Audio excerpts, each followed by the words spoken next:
Encore cette année, CKRL nous présente le lundi 31 décembre 2012, 16h, au mardi 1er janvier 2013, 6h. Adieu 2012, salut 2013. Au menu, une brochette explosive avec des personnages épicés, une bande sonore relevée et un animateur garni d'une sauce d'improvisation. Tout ça saupoudré d'une absurdité prête à emporter. Car sur CKRL, le 89.1 à Québec, le lundi 31 décembre dès 16h, c'est buffet de folie à volonté. Et Dan, prépare le punch. Ouch! Pas celui-là! Merci, mon rosaire! Merci, mon rosaire! Merci, mon rosaire! Hey, oublie pas d'ouvrir! Ah oui, c'est vrai. C'est comme, hein, lorsqu'on frappe, on frappe à la porte. Simulation. Rita, simulation, s'il vous plaît. Comme au théâtre. Thé. Non, pas le, non, c'est pas le temps du thé, madame. Pas ça du tout. Le théâtre. Thé. Le théâtre. La scène. Le bois. Le bois rond. C'est tellement rond, ce bois-là, là, que les gens glissent dessus, ils se cassent la margoulette. Combien d'actrices et d'acteurs ont laissé leur rôle là-dessus pour être pris entre le pitounes? Moi, j'ai été dans Don Juan, là. Ah, c'est... ouais, je sais, j'ai pas le physique de l'emploi. C'est plutôt un rôle de Bourville, moi, là. Voilà, de perverse, il est encore en prison. Ben, c'est pas ça. On m'a dit, et toi, là, on a besoin d'un drôle de troubadour. Donc, on va te prendre, on va te placer sur scène et tu vas faire Don Juan. Moi, je connais pas les répliques, moi, là, mais pas besoin. Il y a un souffleur. Où est-il, le souffleur? Là, j'entendais... Je comprends pas ça, moi, le souffleur. Ça souffle pas, c'est asthmatique. Hey, souffle-moi quelque chose, je comprends rien. Pardon, c'est vrai, il faut pas dire au théâtre, il faut dire pardon. Pardon, mais dans la vie aussi, hein, c'est pas poli dire rien. Les enfants, si vous nous écoutez, bonjour mon ami, c'est Réré. Ça, et voilà. Bon, c'est pas plus grave que ça. C'est même très grave, mais peu importe. Peu importe si c'est pas grave, monsieur. Ça peut retomber en tout temps, peut-être, on verra. Jamais 203. Mais là, c'est la deuxième fois. Là, ici, qu'est-ce qu'il disait, donc? Ben oui, Don Juan, blablabla. Ah ouais, mais là, j'ai été contrarié par un problème technique. Technique. Quoi? Technique, ouais. Là, ici, maintenant, attribuons la place à mon ami Charles Bukowski. Ouvrons-lui un petit coin de bar. Laissons-le nous suggérer une improvisation à partir de la première phrase d'une de ses nouvelles, extrait de son recueil Contes et Nouvelles. Bref, cessons les traductions et entrons dans l'antre de l'oncle Buck. Ouais, je sais que c'est des phrases répétitives. Je peux vous dire pourquoi. Je n'ai pas eu le temps d'en recopier de nouvelles, mais c'est à venir. La première phrase, c'est à 3 h du matin. Là, il faut se mettre dans l'époque, à l'heure où le texte a été écrit sans doute par mon ami Charles. Charles, qui est un ancien vidangeur, un ancien... il faisait quoi dans la vie? Donc, aussi, il était boucher. Il travaillait dans les boucheries, il a travaillé dans plein de choses. Un homme à tout faire qui n'a jamais pu vivre de sa plume, sauf peut-être aux 3/4 de son existence. Il y a une jeune étudiante qui l'a reconnu. Et as-tu entendu ça? Oui. Oui. C'est la venue. Peuple à genoux. C'est là. À genoux. Okay. À 3 h du matin, le téléphone sonne.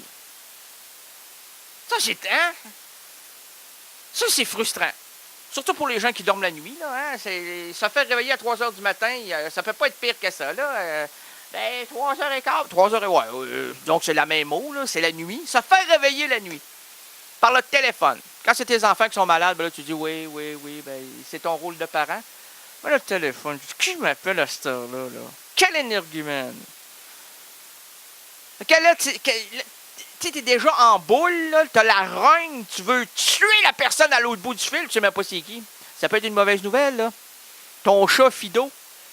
Juste s'appeler de même pour un chat, c'est assez frustrant, c'est pas facile. Moi, j'ai voulu l'appeler Ketchup. Oui, oh, et puis, ben non, il était pas assez rouge. Je me trompais de nom régulièrement, il était blanc. Là, on a été voir une chapoteuse. Non, c'est une tapoteuse. Non, regarde, non, pour les animaux. Je sais pas, l'animalerie.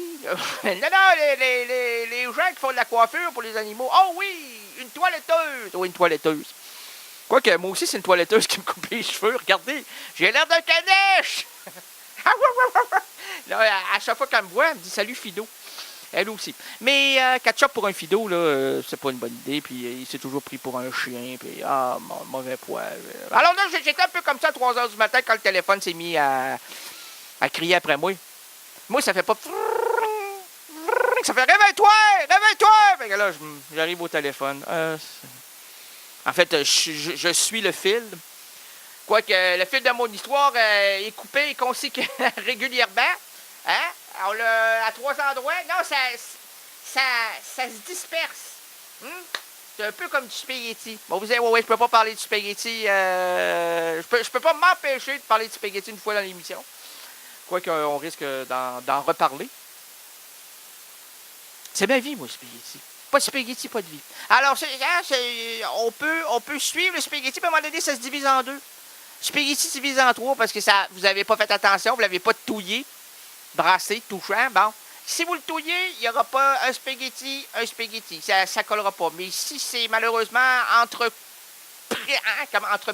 entrelacé, c'est plus beau entrelacé, madame. Prends ça en note. Entrelacé. Je suis très lassé d'écrire ça, ce mot-là. Là. C'est long, ça. En fait, si ça colle, alors vous voyez qu'il y a comme des divisions. Ben, c'est un peu comme ça, moi. L'idée peut partir à droite, à gauche, dans le milieu, mais je préfère à gauche. Je sais pas pourquoi. Moi, j'ai une préférence pour la gauche. J'aime ça, la gauche. Moi, je suis gauche de nature. J'ai une gauchetière. Oh! Ouais, monsieur en 2012, mon petit champion, c'est le temps de me payer une gauchetière. Et puis, mais c'est grand, hein? Pas de tapis, moi, pas de mur. C'est comme un gros, une garçonnière, une grosse garçonnière. Ben voyons donc, c'est qui, c'est la grosse garçonnière? Ben, c'est un endroit, c'est une chambre, un studio, moi, on appelle ça une garçonnière. Oh! Hey, t'appelles ça par un nom quand même très peu commun. Comment ça, c'est pas commun?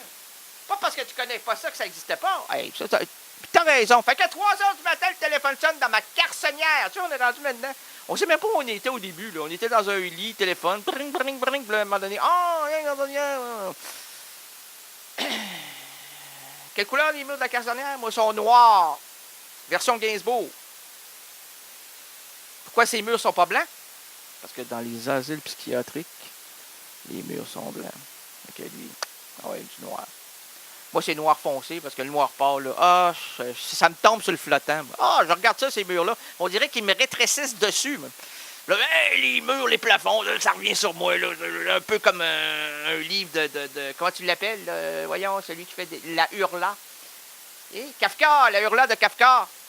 Tout petit livre. Vous pouvez lire ça là, en m'écoutant. Là, en 45 minutes, vous allez le terminer. Hurla, c'est H-U-R-L-A. Hein? H-U-R-L-A. Oh, H-U-R-L-A. Comment t'as fait? C'est pas U-R-L-A, c'est H-U-R-L-A. OK, oui. De qui? Hey, tu m'écoutes pas, toi, là. Kafka. Le plus connu de Kafka, c'est la Métamorphose. Bon, ben, il a fait aussi une petite nouvelle. Et 3 heures du matin, le téléphone sonne. Vous allez savoir qu'est-ce qui était au bout du fil. C'était mon grand... Parce que lui, 3 heures du matin, ça n'existait pas, là. Il est 9 heures pour lui, là. C'est Marcel Amont, mon ami Marcel. Fait que là, je suis plus du tout violent. Je dis, oh, salut Marcel, comment ça va? Il dit, oh, Rénal, moi, ça va très bien. Là. Je fais des spectacles un peu partout en France, en province, piano-voix, voix-piano. Je chante, je crée de l'humour. J'amène les gens dans une certaine... un climat qui les rend sereins. Ben, voyons, Marcel, à t'entendre, t'es vraiment l'être. Oui, je suis l'être. Hey, je le savais, moi, Marcel. Je rencontre pas n'importe qui, moi, Errance Rénaldienne. Vous étiez l'individu à croiser en 2012. Puis là, je vais vous raconter la petite histoire véridique. Là, je suis sérieux, là. Là, le mur a tombé. Non, c'est le rideau. Là, OK, le rideau. Le rideau est tombé et je vous dévoile la vérité. C'est que, vous avez cru entendre un peu, là, bon, Marcel, la voix était un peu étrange parce que c'est dans la voiture de son fils que nous avons fait cette discussion, que nous avons pris cette discussion-là au vol, puisque nous ne trouvions pas de stationnement. Alors lui, il m'a lancé à un moment donné, ouais, mais on pourrait faire ça dans la voiture. J'ai dit, excellente idée. Puis là, il a bifurqué. Il dit, je vais aller voir si je peux pas avoir des billets de stationnement. Puis là, pendant ce temps-là, je branche mes micros sur le tableau de bord. J'ai 3 micros. Voir ça. Là, il revient. Pang! Il sait pas encore qu'on va le faire là. Je dis, Monsieur Hamon, il n'y a aucun problème, on est déjà branché. Puis il savait pas, tantôt, pendant la rencontre, vous allez vous... Vous pouvez pas dire rencontre, vous rendre compte, oui. Lors de la rencontre, vous allez vous rendre compte. Vous allez voir, vous allez... Non, entendre. Vous allez entendre qu'il ne savait pas que ça roulait. Moi, je suis vite sa pitoune. Je le voyais arriver de loin. Ping! Je mets ça sur enregistrement. Quoi que c'est pas écrit ça sur mon truc, moi. C'est écrit record. Puis quoi que je fais aucun record. Sauf au Radioton, il y a quelques années, j'ai fait un record radiophonique, 50 heures de radio, mais ça, c'est une autre histoire, puis on revient pas là-dessus, là. Hein? Oh, hey, ça t'a... Oui, non, on y va. On y va, on l'arrête pas. OK.